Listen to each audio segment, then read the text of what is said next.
నమస్కారం. 5 ఫైన్లు ఉంటే బండి సీజ్ చేస్తాము, వాహనాలు జప్తు చేసుకుంటాము, లైసెన్స్ క్యాన్సిల్ చేస్తామంటారు. మరి బడాబాబులు ఓఆర్ఆర్ పైన అంతంత యాక్సిడెంట్లు చేస్తూ ఉంటారు, అంత ఓవర్ స్పీడ్ చేస్తూ ఉంటారు. బడాబాబులకి ఏం వర్తించవా ఈ నిబంధనలు?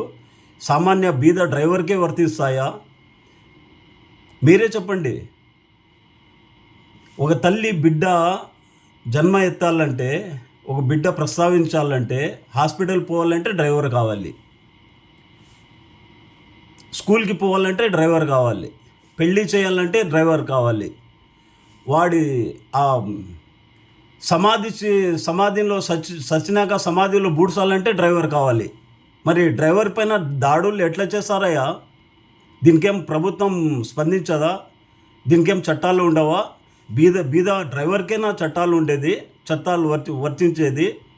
బడాబాబులకేం చట్టాలు వర్తించవా? బడాబాబులు డ్రంక్ అండ్ డ్రైవ్ చేస్తూ ఉంటారు ఔటర్ రింగ్ రోడ్ పైన, అక్కడేం చట్టాలు వర్తించవా? మనకేనా చట్టాలు? మన బీద డ్రైవర్ల పైన చట్టాలు? ఈ 15,000 ఎందుకు ఇచ్చినారు మీరు? మరి ఇట్లా ఫైన్లు తీసుకుని బండి సీజ్ చేస్తా, ఓనర్కి లైసెన్స్ క్యాన్సిల్ చేస్తా అని చెప్పే బదులు ఈ 15,000 ఇవ్వకుండా ఉంటే మంచిది కదా.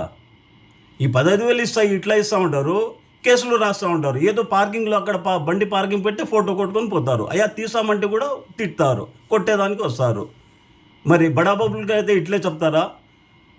సలాం చేసి చెప్తారు కదయ్యా బడాబాబులకి, ఇక్కడ పెట్టకూడదని. డ్రైవర్కి అయితే రే ఇట్ట బండిద్ది, అక్కడ పెట్టు ఇక్కడ పెట్టు అంటారు.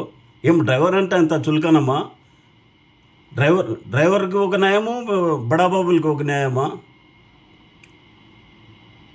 మా బీద డ్రైవర్లకి గురించి కూడా మీరు కూడా ఆలోచించాలి సార్. మీరు కూడా. నమస్తే సార్.